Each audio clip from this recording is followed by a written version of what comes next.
The internet forms part of almost every facet of our everyday lives, and the way we access it has become predominantly mobile. Financial services is no different. Firms engage with their clients on a 24/7 basis via mobile technology. Not only are firms bringing products and services to market that are more personalized, but new technology has also changed their internal operations. This is increasing efficiency across the entire value chain, as well as lowering costs in certain areas. As financial services look to the future of innovation, many are also enhancing their operations through advances in data processing and analysis, DLT, AI, cloud-based systems, IoT, and Web 3.0 applications. Luxembourg offers the ideal location for fintech firms looking to expand their product offering among finance firms. This is due to the unique position it occupies as a global hub for private and corporate banking, fund structuring, client servicing, insurance, and payments. A true B2B fintech ecosystem. Beyond this, the Grand Duchy also offers fintech firms a platform from which to offer their services across the European single market. The most successful path forward for bringing true innovation to financial services is through cooperation between incumbents and fintechs. Luxembourg is at the heart of this.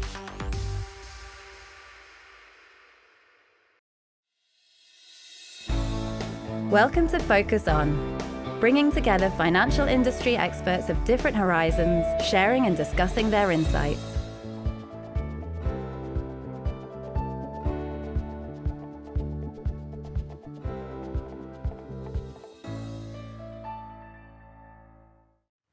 Hello everyone, welcome to our event on artificial intelligence and big data. There has been tremendous progress in artificial intelligence since the term was first coined in the 1950s. At the very beginning, it was more about finding patterns in broad data sets. Now it is much more. It is producing content. That's the reason why it's being increasingly used in the financial industry in Luxembourg. And it won't stop here. It won't stop here because Luxembourg's goal is to become one of the most advanced nations in the data-driven economy. The Ministry of Economy has come up with a catalog of action points for business-driven, data-driven business models for sectors of high priority, including the financial sector. So let us take a look at the AI use cases. AI promotes lower costs, which leads to higher profitability. High profitability makes investment advice more accessible to customers. AI is also useful when it comes to processing invoices or post-trade settlement, or even we have interesting use cases in fraud detection. So let us take a look at a few of these use cases. Let me start by welcoming and giving a warm welcome to our first guest, Mr. Andreas Braun from PricewaterhouseCoopers, who would walk us through the big trends in the AI industry. Thank you very much and enjoy.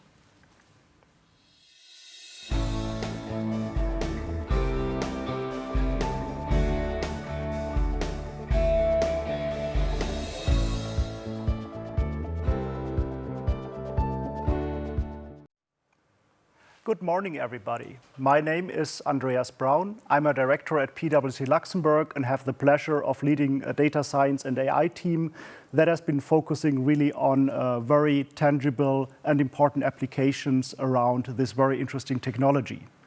Before that, I had the pleasure to spend 10 years in research on machine learning and other technologies.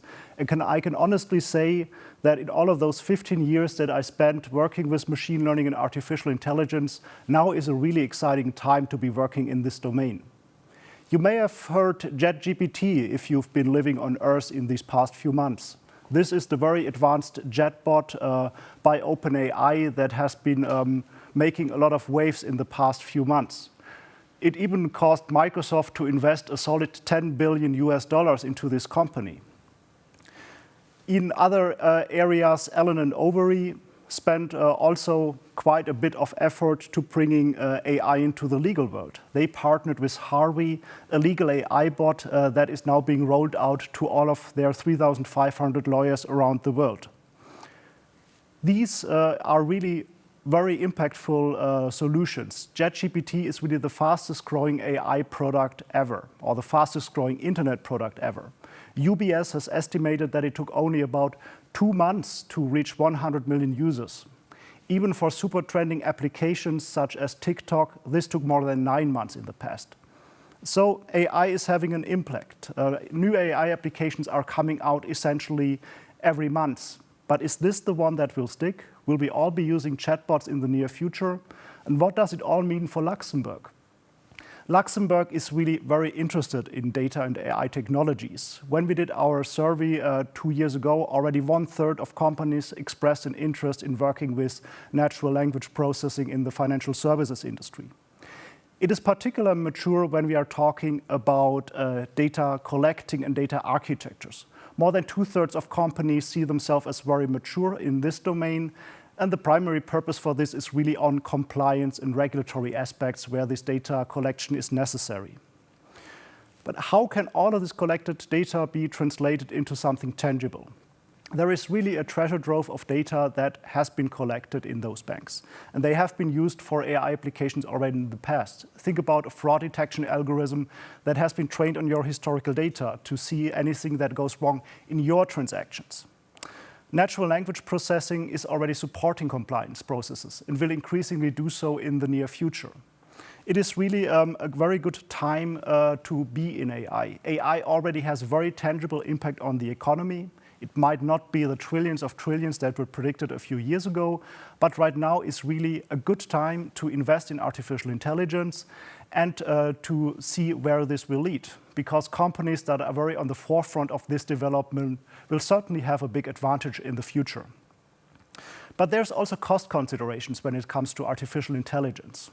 Producing a system such as ChatGPT cost anything between 20 and 50 million US dollars in not only computing resources, but also human resources. There were hundreds of software developers that were giving positive or negative responses to train this chatbot to become much better about this topic. However, the company is now worth 20 billion US dollars. So it really was a very worthwhile investment to go this step. However, it's also not always necessary to invest quite this much money into AI. There are very tangible applications that can be had for much cheaper. So what is really in it for the financial sector? The status quo is still quite often chatbots. They are really for our customers. When they look on our website, they will see this chatbot that is customer-facing and will respond to a few FAQ questions. All of the topics around data collection, that is for compliance and regulatory, and AI, that is really for our innovation unit, maybe somewhere overseas to play around with and see what it can bring many years down the line. It is really about time that this view changes. AI is all around us, and it will shape our world to be for the next coming years. The decision support system is one important area where we will see a lot of development in the next few months even, or weeks. I mean, the world is developing so quickly around these systems. When we are thinking about decision support system, we already have quite a bit of software that will help your analysts in making better predictions and simulations, or helping your investment bankers in making the best buying or selling decisions. But have you thought about the executive sphere? Right now, you're doing a strategy for AI, how you will use AI in the near future. Have you thought about using AI to really create your strategy? In a few months, we will have applications that will lead into this. A second point is prediction models. You may have heard that just a few days ago, Meta, so the parent company of Facebook, released a new, very powerful AI model on weather prediction. It even outperforms many of those very, very large simulations done with supercomputers that we have right now and that are state of the art. While this is a very large and complex model, it has outperformed those even more expensive models in many scenarios. But what does this mean? Will we have something that also does these type of predictions on the financial markets and outperforms our classical algorithm or investors' insights? I don't know, but I'm 100% certain that somebody is already investigating this question right at this moment. So there is really a trove of applications, and the colleagues you will hear throughout this session will introduce many, many more of these. So I just want to highlight a few general benefits that AI might bring. And indeed, it has already in many different cases where already companies are benefiting from AI right now. When we are looking at what can it do in the back office, there is really the case of finding information much quicker and finding information much more efficient. You could think about having a ChatGPT that really has access to your data and presents insights for you. So therefore, it could massively help your organization in becoming much more efficient also in back office processes. But even traditional AI applications can help. Luxembourg is a very, very multilingual environment. You can think about automated translation systems that are readily available on the market and that also have a very good quality in terms of the types of translation they are supporting. You can think about the firewalls that are really already powered by AI to protect your IT systems. And fraud prevention is also an area where it is commonly used, and it definitely outperforms all kind of manual oversight that you would still be able to apply on all of your transactions. And also, FS, like many other sectors, has a talent challenge. It is really hard to recruit. The market is kind of empty, and we really want good talent to be in our companies. But how do we do that in the future when the market will be even more cramped? We really have to help our employees getting more effective with their time spent. AI is working best when we are talking about human-in-the-loop system. That means AI is helping the humans in doing a specific task, in being better about this specific task, but at the same time, the human is helping the AI to collect data, to retrain, to become even more better in the future. So this is really one of the topics where we have to invest a lot in the future to make sure that our talent that is in the company already uses the time most effectively. When we are talking about challenges and risks, the financial services are a highly regulated industry. And this is definitely not changing. I mean, the data collection that we have is already focusing quite a bit on how can we collect enough data and enough evidence for our compliance and regulatory purposes. Soon, this will come into the factor that we not only use the data that we have collected to train an AI, but also that we increasingly have to collect data about the AI that we are using. This is all an effect of the EU AI Act that is supposed to become law sometimes later this year. This is a common EU regulation stemming from the European AI strategy that came out in 2018 and tried to pave the path for Europe becoming more innovative and being able to compete in the domain of artificial intelligence. This AI Act foresees a risk-based approach to assessing AI systems, which may range from completely unrisky AI systems to completely forbidden AI systems that will not be allowed to be developed in Europe. Think about autonomous weapon systems. Many of the financial services applications that we are looking at will be of the low-risk category. But there is also a number of applications that might fall into high risk. This is particularly common when we are thinking about applications that do any type of assessment on humans. You could think about credit rating for your customers, but you can also think about an HR function in your recruitment. When you are filtering autonomously with the help of AI your CVs, you're kind of taking a decision on the future career of this person. And therefore, this could very much impact this individual person and might fall into the high-risk category of AI systems. Therefore, these applications will have to be monitored in the future. This doesn't only apply to the developers of such AI systems, but also to the users that in practice need to ensure that there is full auditability of such systems, such as logging, making sure that the system is monitored throughout its runtime. But there's a lot of discussion still going on. It's not a law yet, and we expect still to have a few more revisions of this law before it really becomes something enacted in the near future. When we are talking about future trends, I would like to read the short statement. Significant advances in AI technologies are expected through 2025, including improvements in natural language processing, machine learning, robotics and automation, autonomous vehicles and healthcare.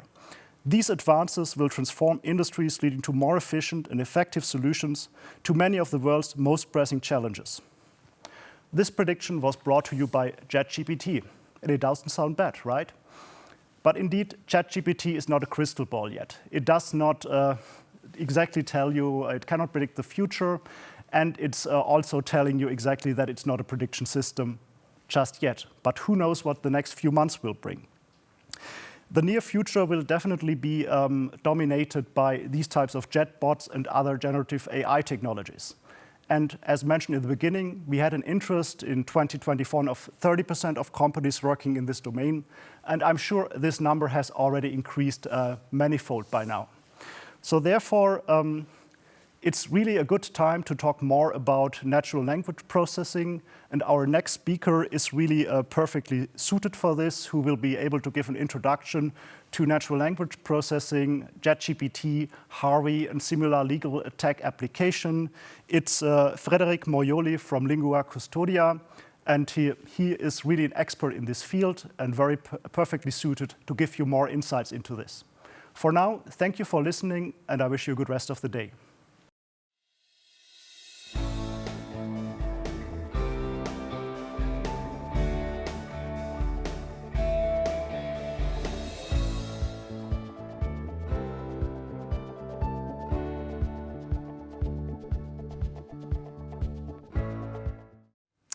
Well, Andreas, thank you very much for that absolutely wonderful introduction, which I think really encapsulates the topic that we're discussing today, and shows how timely this discussion is that we're having.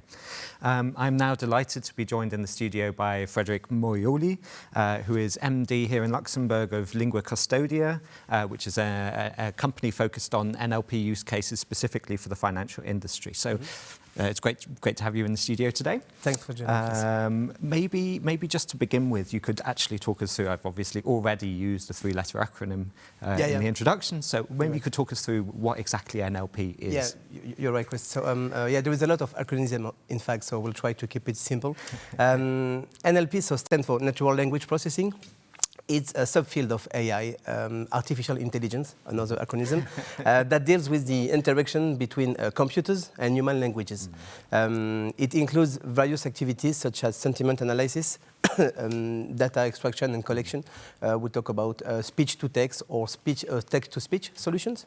We can also talk about machine translation, of course, or natural language generation. So it's a wide range of AI embedded to the interaction between language and computers. Okay, so everything that basically involves the language that we're speaking now and its interaction between that and computer systems. Maybe just to zoom in on financial sector use cases, why is the financial sector even making use of NLP? What's the main driver there that you see? Yeah, that's a great question, because there's, as you can guess, many reasons. Banks or financial sector want to be more proactive on their market, no matter if there's banks or asset manager or private banks. It means that they have to deal with a lot of informations, and NLP offers a sensitive and I will say an interesting way to deal or to process a huge amount of data in the real time. And the real time is quite important here because in the past we have to do it manually. Now we can automate a lot of tasks thanks to NLP. Yeah. So first they want to be more proactive and then reactive for their customers. In the meantime, it also allows to automate a huge some processes in order to reduce costs and also we'll say to minimize human errors by doing manually stuff. So this is the two things that we'll see. And in the meantime, financial institution has been focusing on numbers and quantitative data. From now on, I think that they are more keen on looking at non-financial information that you can have in SFDR or ESG criteria. And the idea is that they are more looking to look at what's going on in the text context or in the languages in general. Well, so it's about being closer to the customers, cheaper, smarter, essentially as well.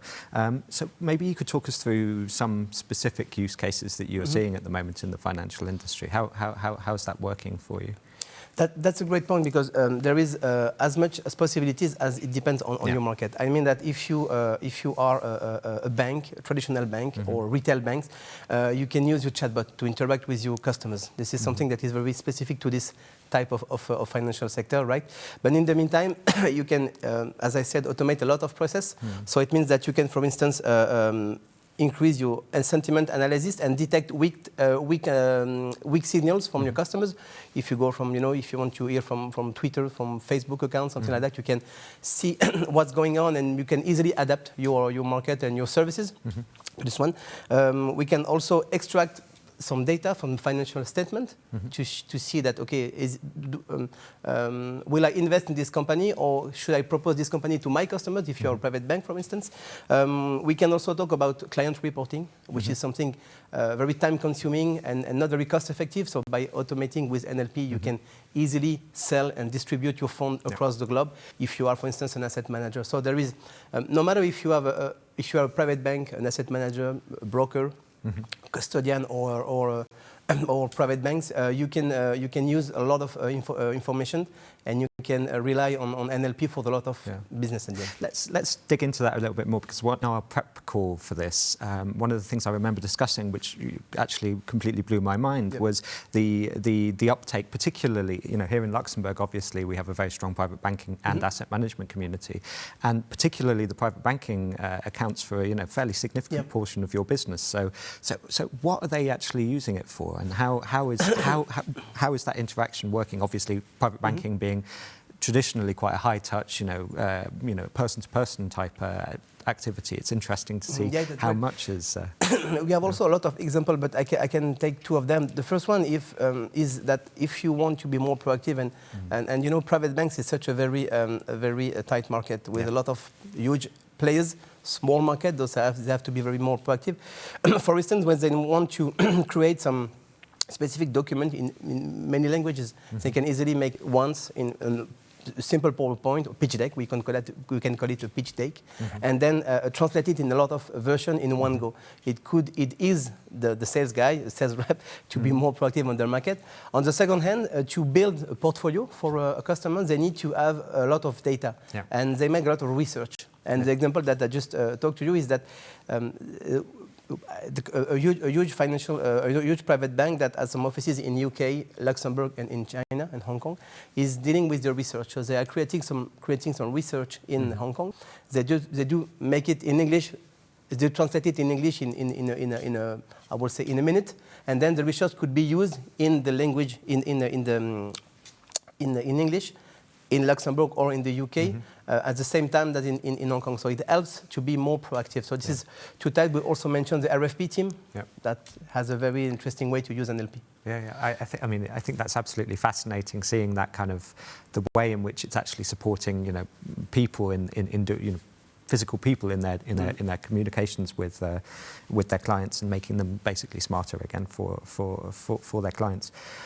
Just coming back to the other topic that you mentioned already slightly, but obviously ESG and the green transition are a big ask for the financial industry, but a necessary transition.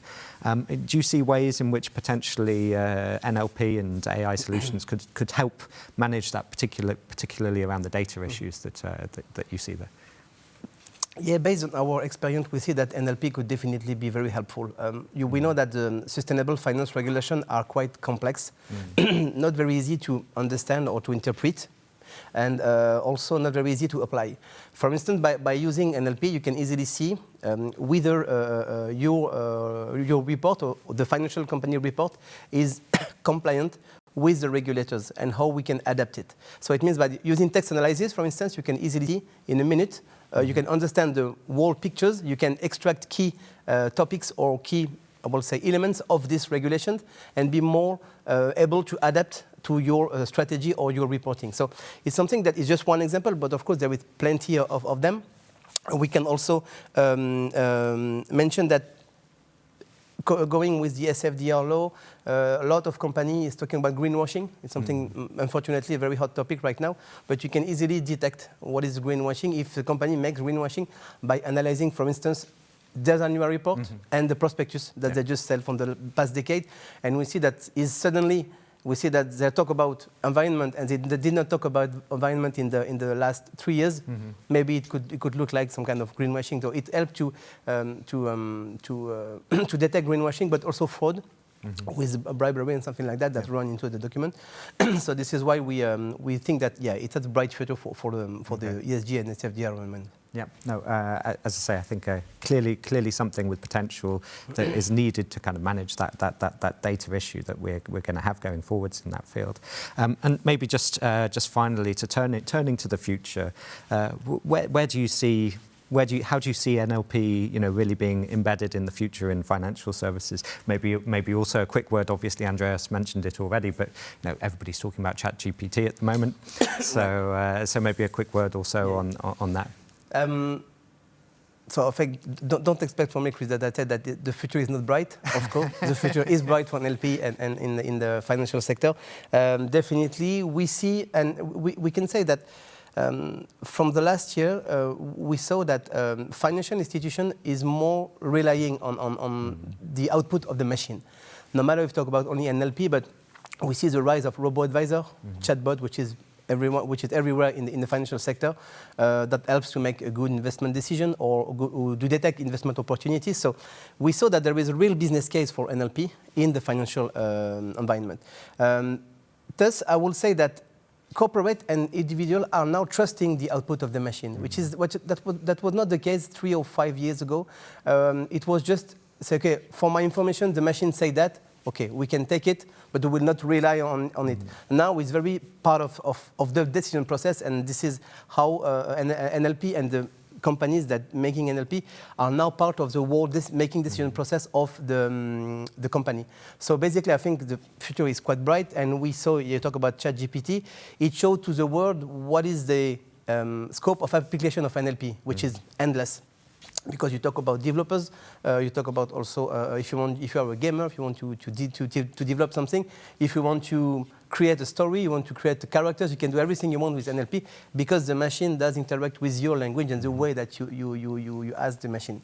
So to me, the only issue is and will remain the data, because to feed this huge model, you need to have good data, and as you might know, data is the new gold of this century, and maybe the future could be to have the ChatGPT for some niche market like asset managers or private banks or industry or biology, and this is maybe the future of this kind of activity, which is of course tremendous. I use it myself, so that's a great deal for me, and I hope it will show the people that.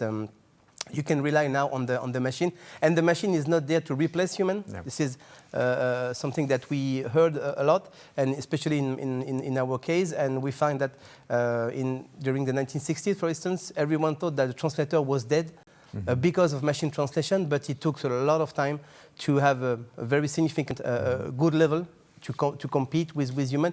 But as of today, we are not here to replace human, but we want to release all the bottlenecks that could happen in the financial system and in financial distribution. And this is why I think that NLP is quite a good thing for the future. Great. So it's already part of the mainstream. It's there to augment people rather than replace them. And quite clearly, there's a bright future ahead of it. Frederic, thank you very much for coming in today and sharing your wisdom and knowledge. And with that, we'll close this session.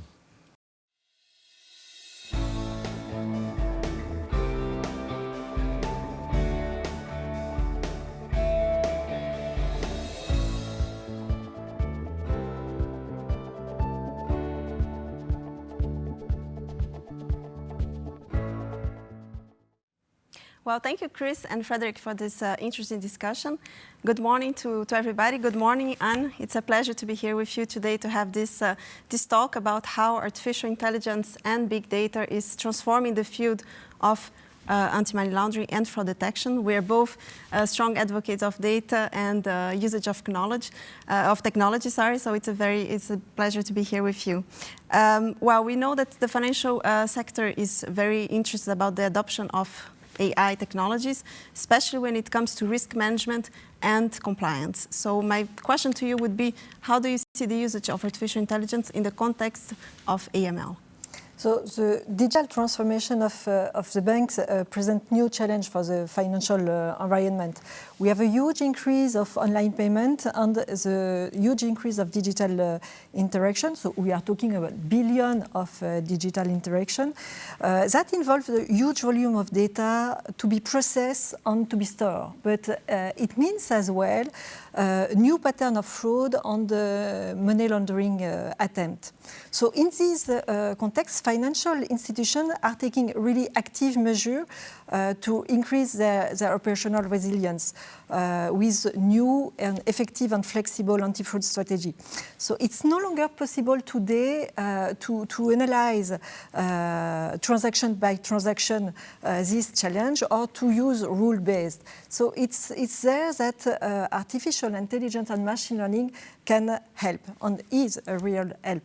So what is artificial intelligence? Artificial intelligence is the science of the data. It's a technology that makes possible the in-depth analysis and the processing of very large volume of data. It's why we call it the technology of the big data.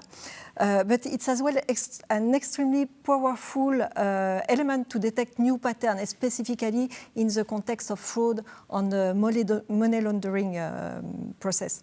So moving forward, a technology that is faster, scalable, efficient and accurate, it's the only way to keep an operational resilience for our industry. And AI also can take a real-time decision rather than ex post detection. So for the bank, we have always been a very complex industry with a continuous technological shift, rising customer expectation, complex regulation. That has always been a strong stimuli for us to continue our evolution. So the adoption of AI is really the key element, I would say, to meet the changing expectation of our client while staying efficient and compliant. So very clear on the artificial intelligence. And now what would you say were the benefits and also maybe the disadvantages of using artificial intelligence in the context of anti-money laundering and fraud prevention? Alors, for fraud and AML prevention, we cannot limit the topic to AI solution. In fact, human expertise is really and has to remain at the center of the fraud and AML surveillance. We should see the AI more as a powerful technology, but at the service of the expert. It's able to provide real in-depth information in an efficient, accurate, fast way. But we are able to develop very efficient solution and powerful solution for fraud detection and AML, but it will never replace human, specifically human expertise. We should see AI like the virtual assistant of the expert. You see, and more than that, when we build AI, in reality, we build AI on the human expertise. We can't have an efficient AI solution without the human expertise. In terms of disadvantage, I won't talk about disadvantage of AI, but more on the risk, underlying risk of AI. In fact, the main risk for me is to let the machine learning alone. Machine learning and AI are taking decision, performing analysis in a very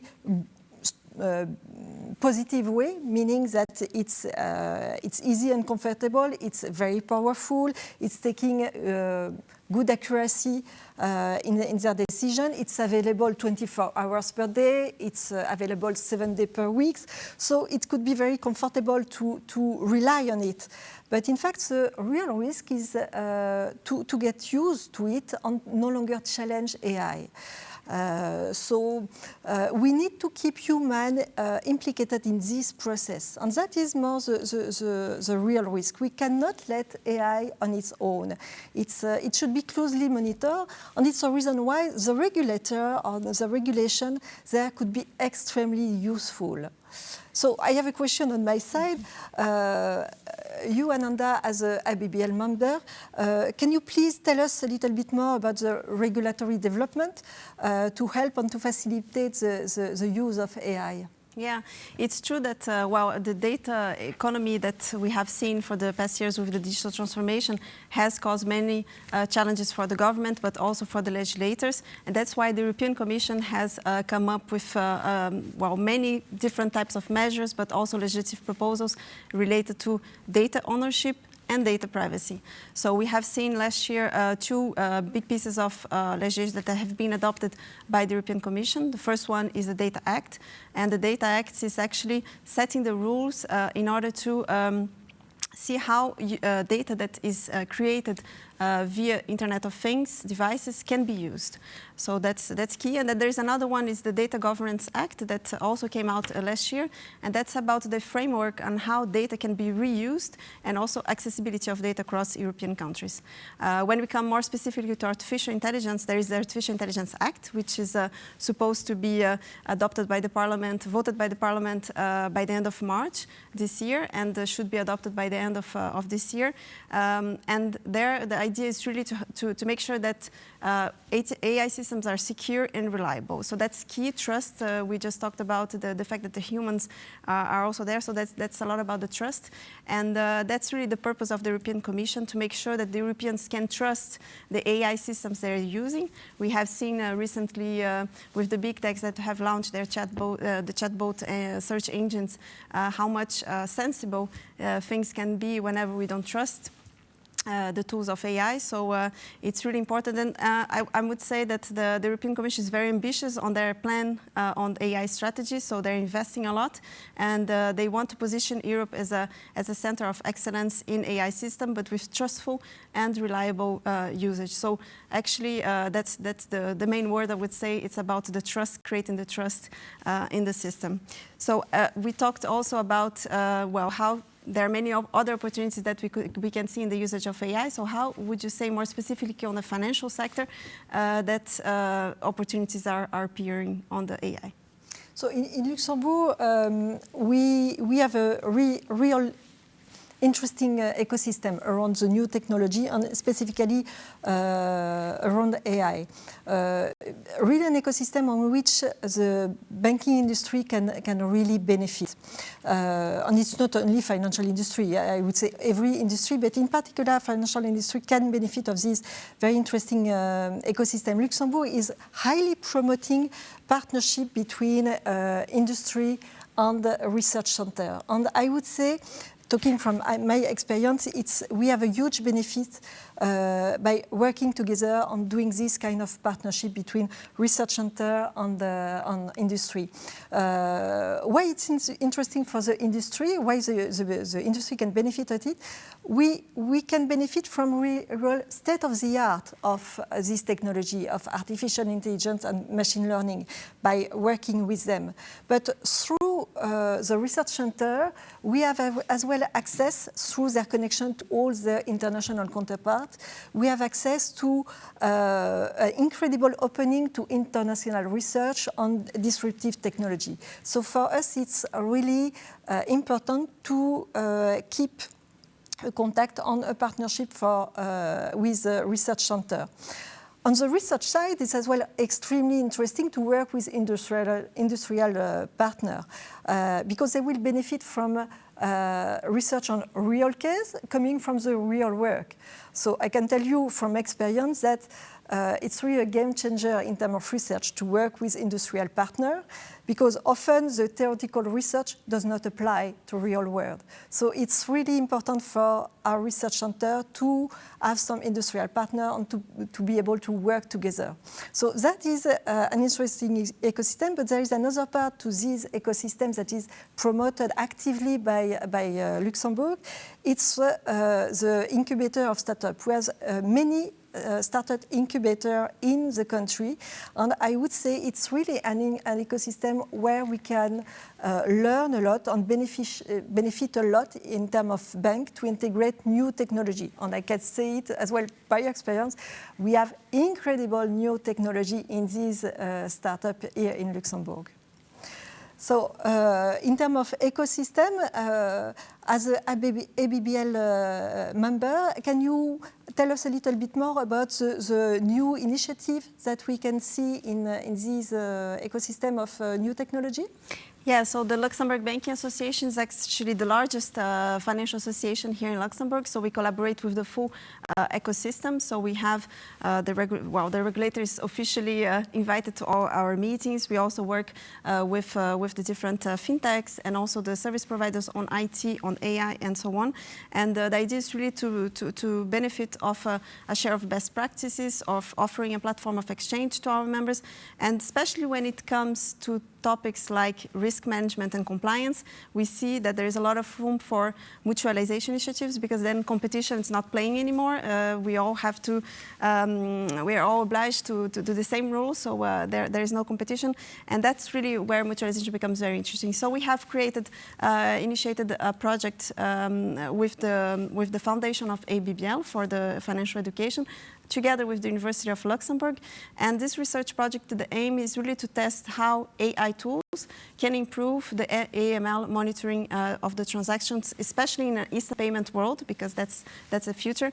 And today, the compliance tools that we use for transaction monitoring are, they give very high false positives, and then you have manual work after that. And the idea with this tool is really to reduce from 95% the false positives to 12%. So that's an ambitious, interesting project. So and it's based on federated learning technology, and there is no exchange of data. So actually, it's the model in itself that's being exchanged and being proved, but there is no exchange of data. So that's also very important. And so the banking sector is really trying new things and new technologies, and that's a very inspirational thing, I think, also for the new young people that are coming to the financial sector, to see that we're not just overwhelmed with regulations, but we are also testing new technologies, trying to bring new value to the customers, and also in a very sustainable way, let's say, because here we talked about being very ethical and making sure that we can trust. And when we talk about the banking sector, trust is at the heart of the banking, so that's really key. Well, I think we already, time flies with you, Anne. So it's time now to move on and give the floor to the next fireside chat, which is going to be around the automation of funds operation.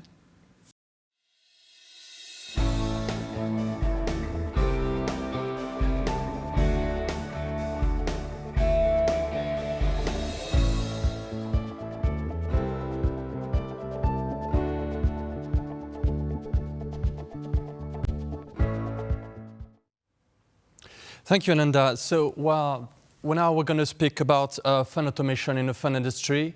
Today, I'm with Davide, who is going to talk to us about this subject, because he's been working in the fund industry for quite a while now. So, Davide, can you explain to me what, according to you, the fund industry looks like nowadays regarding to automation program?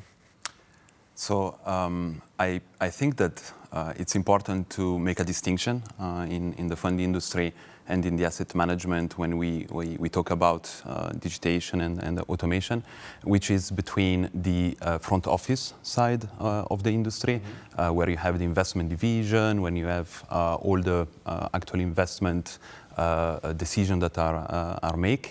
And in that part, the technological implementation is already very high. So you have machine learning, which is used for years to create investment signals and as well in trading activities. The reality in the other side of the industry, which is the back office, is completely different. So back office is more about reconciliation, it's more investment and regulatory reporting. And in that side, you still have a lot of manual processes, a lot of tasks that are performed that are with low added value. And the main reason for that is that a lot of data that are required to perform those different processes in fund industry operation for the back office side is non-harmonized, and therefore very difficult to automatize processes and using machine learning with non-harmonized data. Okay. So you're talking about a lot of time that is wasting in non-variable tasks for tasks that are given for people who are actually most of the time very good talents, and all these talents is wasted because in a fund industry, I understand that it's a big concern because it takes time to find resources, to find talents who can implement your fund management and so on. So how, according to you, all these problems can be addressed, because it's a big loss most of the time for the fund automation? Yes. I think that the implementation of artificial intelligence is clearly one of the answers. And what is important to remind is, and before to talk about which kind of artificial intelligence and some use case that we can discuss, I think it's important to remind the state of kind of the art of artificial intelligence, because very often when we discuss with clients and other people in the industry, there is this dream of the general artificial intelligence, strong artificial intelligence. We believe in HAL, like the old-time the self-aware, exactly. And this, as we know, is not there. So it's more about using very precise model. We do have today very, very good artificial intelligence model in a narrow AI, more recently generative AI, that are very good to perform very precise tasks. And I think that what help the automation in the fund industry operation is using the right model at the right time in the flow to automate processes. And I can give two precise use case for that. So the first, we were discussing before about the challenge of the data, non-harmonized data. Machine learning models are very good, and using artificial intelligence is a real enhancement on data management. Firstly, to extract parameters and variables from text. So this, you have NLP model, which we know today are even better than human in this very particular task. And you have as well classification algorithms that can be used to map data set, to being able to harmonize data, clean, enrich those data. So I think a use case of using artificial intelligence to enhance the fund industry operation processes is the data management at the very beginning of the flow. The second use case is more at the end, on the creation of analytics. And there, again, different models of machine learning can be implemented at different time in the value chain to do different tasks. As an example, contextualize events. If you are doing oversight or if you are performing any risk metrics, being able actually to contextualize those risk metrics with other... as well? As an example as well. Let's say you have a oversight solution that perform ESG score and ranking, being able, thanks to artificial intelligence, to actually contextualize those different elements and giving to the final user even more clue and indication on what is the underlying cause, what is really like the element that trigger particular event in whatever analytics. So I think those are precise use cases. There are other, and ultimately artificial intelligence can really enhance the productivity and the efficiency of users, but it has to be used on a very precise way across the value chain, and this is one of the challenges as well. Okay, so for you it's not a global system that observes and knows everything in the organization. It's more something that you place here and there to make the whole data process fluid in the context of the fund process. Yeah, exactly. So data processes, it's exactly that. From the capturing the data, as we said before, all the management, the harmonization and the enrichment, to the analytics that are out there. And we were indeed thinking challenges. What are the challenge of implementing that? And you say that a lot of talents are not performing added value task. And I think that indeed talents is one of the main challenge that I see in the industry today, to being able to fully embrace artificial intelligence in the fund industry. Okay, so the point is to find talents in AI to, let's say, give values to real talents in finance. That's let's say the point. Yeah, I think that the point is to have talent and skills in both sides, the technology company that deliver the product to the final user, and then of course in the client side. And if you look on that, what we see in our companies, finding not only talents that know about machine learning, artificial intelligence, and the application in finance, which is something that is extremely challenging, but as well finding the right talents that know about what we call machine learning operation. And this is something that is very important, is because nowadays you start really to implement in production artificial intelligence. You need people that have the skills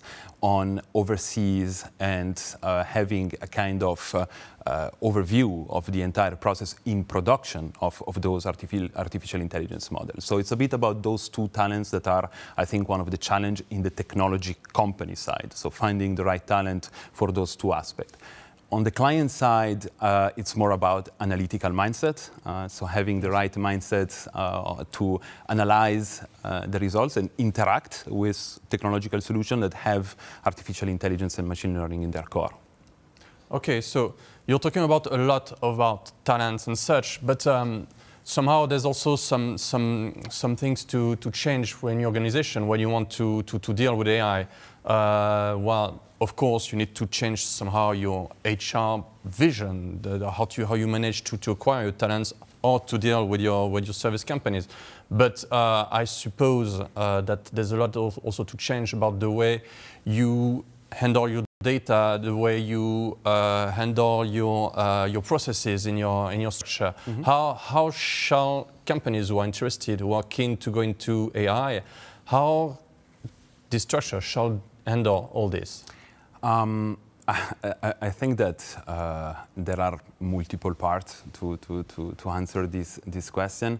The first is by educating already their own people and the talents that they have. This, I think, is something that is very important because, again, it's not the need of understanding the underlying model, right? This is, and we see more and more as even big financial institutions in the fund industry realize that it's important to externalize certain function to fintech, to startup, technological companies. So I think that they understood that it's not the need of having people understanding the underlying model, understanding how to code neural network algorithms. This is not what they need. What they need is having people that are able to take the results of those in a solution, in a platform, in a dashboard, and change the mindset on really being able to use and leverage the solution. So I think this is mainly education. It can be tackled with education of the people that they have in the company. And then you were saying about data processes internally. For that, I see already a change in terms of mindset in Luxembourg and across worldwide about the data management and the value of the data for the asset management industry, not only, as we were saying before, in the front office side, so not only for investment decision, but as well for enhancement of operation in the back office side. Okay. Because at my side, I've seen as well a lot of failures in artificial intelligence implementations.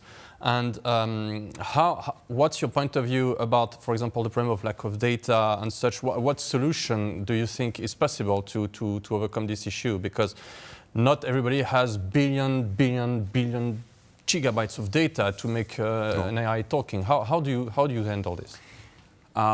I think this is one of the challenges in financial industry in general. I think that this is something that is tackled by having the right skills that can apply the right model. This is what I was saying before. Like if you have, and we can take up an example, you take stock price, daily price, 252 data points per year, 10 years, 2,500 data points. Even if you have a very long history, you don't have a lot of for AI, indeed. very low data points.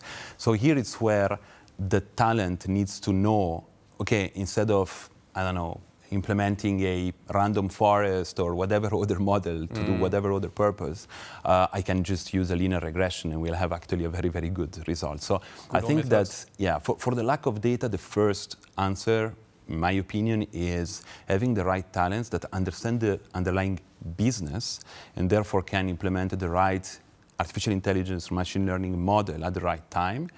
And then the second answer is, but this is more recent, is with models such as generative artificial intelligence, and we see the strengths on creating new content.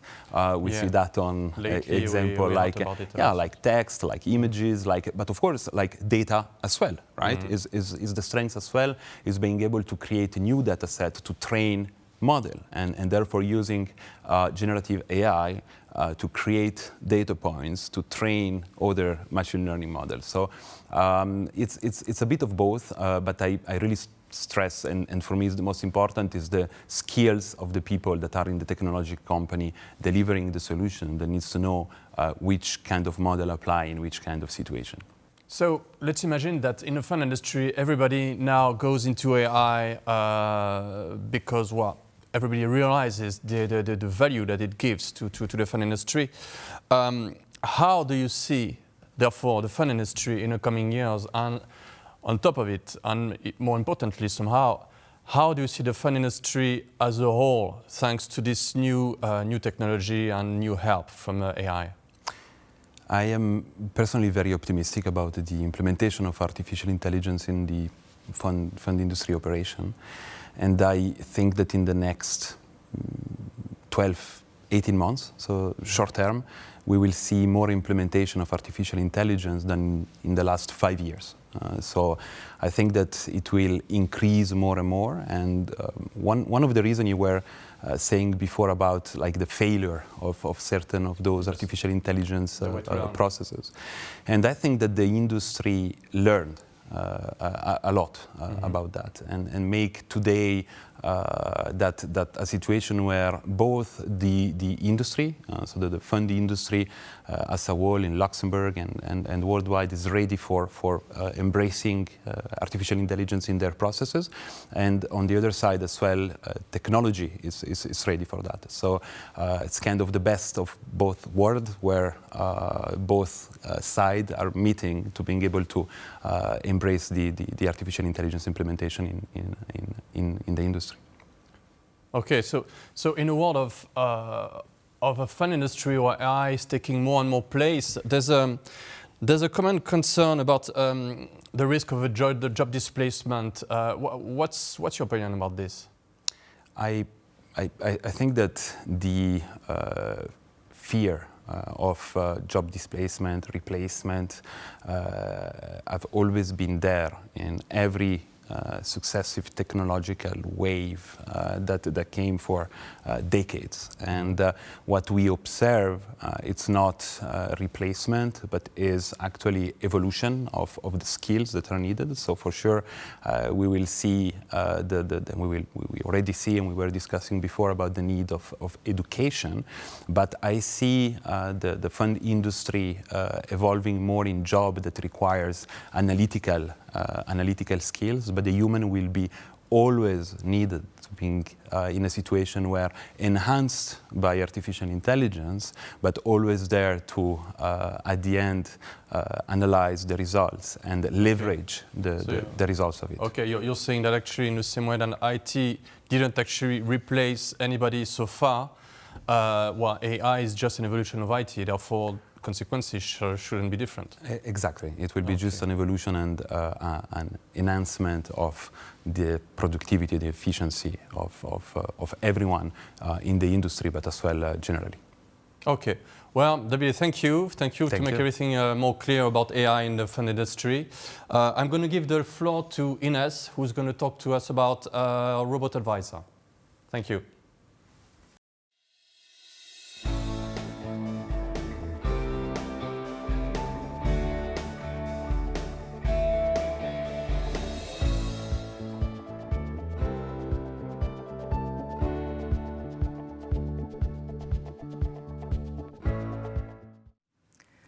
Hi.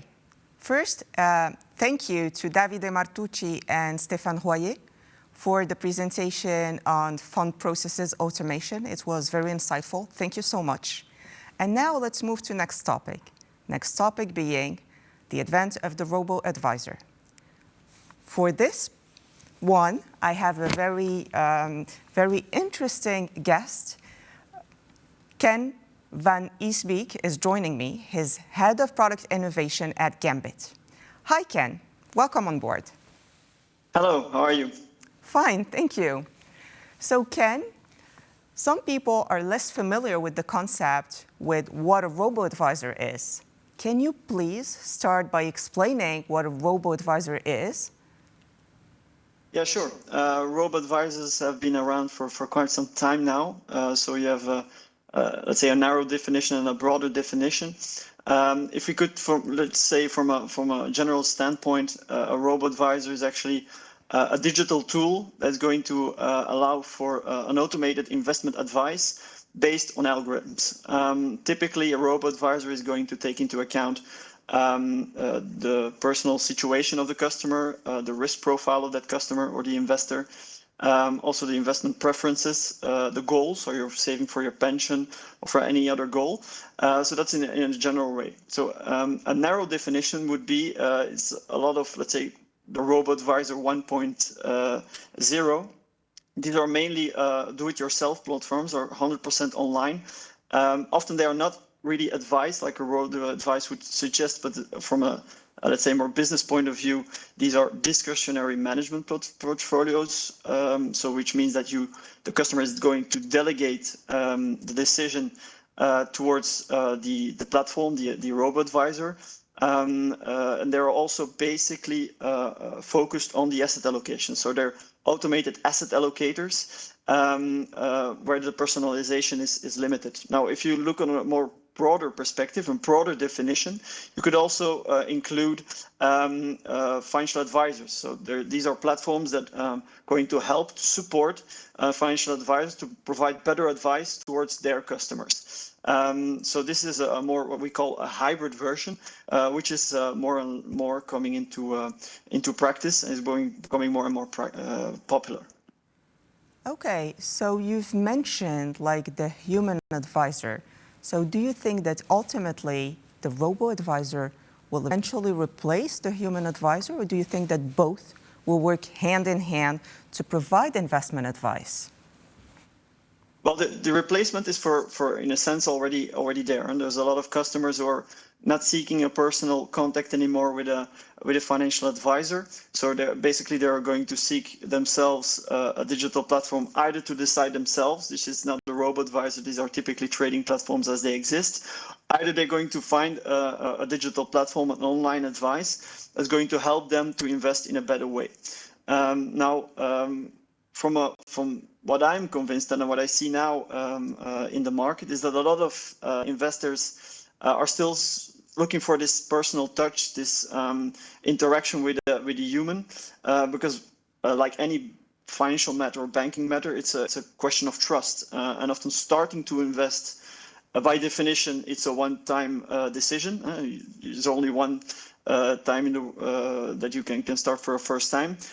Often this first interaction with the financial markets, people are still seeking, let's say, a personal implication of a financial advisor. So you see more and more that technology is interacting with the human space, in this case, a financial advisor. So this hybrid approach is that what I expect to be still there for the long term, and that a lot of even in artificial intelligence technology is going to help financial advisors to better explain what type of services can be provided, what type of products are best for what kind of situation. So this hybrid approach, I think, will still be there for quite some time. Okay, that's interesting. Good to hear. So we're more or less aiming for a hybrid approach. So shall I infer from that there are situations that are too complex for a robo-advisor to handle? Can you please describe situation that might be, for now, too complex for a robo-advisor to handle and which would request the human advisor to be here? Yeah, so like I said in the beginning on the definition of the robo-advisor, a lot of the robo-advisors today are focusing on easy of use, simplicity, also low costs. So they are basically going to automate whatever is automatable today. And it's basically on a mono portfolio, a limited number of products, and also in a situation where it's the investor only that is taken into consideration. The more complex areas that we're seeing now emerging is on more, let's say, more complex financial decisions like tax optimization, also inheritance, so bring wealth from one generation to another, or financial planning on the complete family. Let's say man and husband and wife who are saving together. You see that there's less robo-advisors working in that area, mainly due to the complexity of implementation, also mainly due to the complexity of the algorithmics behind. And we see a huge evolution in that sense. There are robo-advisors that are now specialized in pension planning, robo-advisors that are focusing on saving for children, saving for couples. So I think that in the future, any constraint that was on a technical point of view, a constraint on robo-advisors is going to get loosened and loosened bit by bit. And we're going to see more and more automation, even the more complex cases like inheritance planning. Okay, so if I get you here, we're making great progress in the situations that can be handled by a robo-advisor. One question I have, is it like intended for ultra high net worth individuals because it's trying to gain more complexity, or any investor basically could seek out the advice of a robo-advisor? Well, if you look at the evolution of robo-advisor, it started quite some time ago. The first focus was on the, let's say, the less complex and the more mass market. So mainly retail investors starting with a low amount to invest. So starting from 50 euros. Other robo-advisors targeting, let's say, more mass affluent, higher net worth public. So it's certainly not only for rich people, like investment in a general way is not for rich people. It's mainly for people who are saving now for having a better future. So the starting point was mainly focusing on retail, but we see now that also in the private banking sphere, robo-advisor is popping up. So this hybrid approach of the advisor guiding the customer through the onboarding process of the robo-advisor is a let's say a business model is more popping up, and we see more and more personalization as well in the portfolios.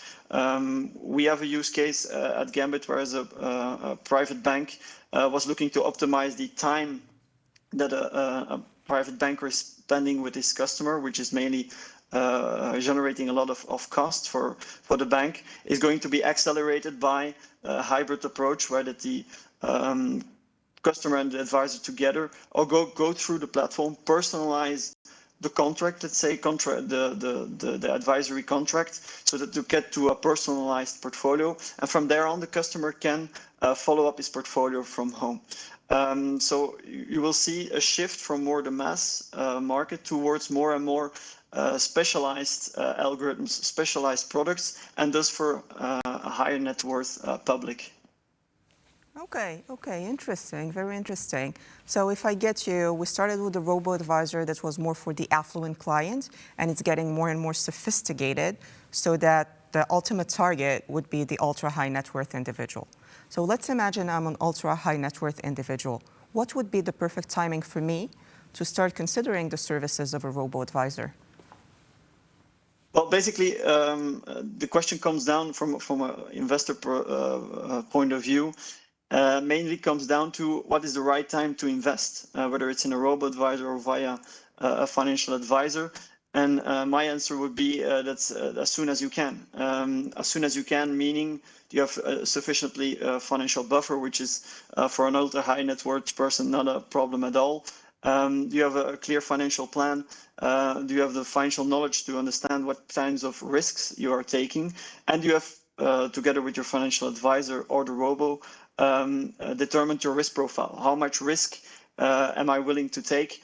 And can I sleep at night, basically, if markets are turbulent? Well, because a robo-advisor, also there, you're exposed to the market. So it's basically a matter of what is the right moment for me in my personal life, and for what goal am I saving and investing? And the second question that you would have then, what should I consider a robo-advisor? Should I consider, let's say, a financial advisor that's already highly digitalized and therefore uses hybrid robo-advisor? Is mainly a personal question, but that would be my advice. First, focus on how much do you want to invest, when do you start to invest, and secondly, what are the means to the end that I want to use? Okay, perfect. So thank you very much, Ken. That was a very interesting chat, a very good introduction to what a robo-advisor is. So thank you so much, and that's food for thought. It's completely my pleasure. That's the end of our event. So we've walked you through the use cases of AI, or a few use cases of AI: natural language processing, fraud detection, robo-advisor, fund automation. I hope you found it insightful and interesting. I want to thank you all. A special thank you to our speakers, to our audience, and to our sponsors. Thanks to you, this event has been very insightful and very interesting. So thank you so much. Let me tell you that our next event is in 1 month's time. It will be held on the 29th and the 30th of March, and it will be our Sustainable Finance Forum. Hope to see you there, and thanks again. Bye.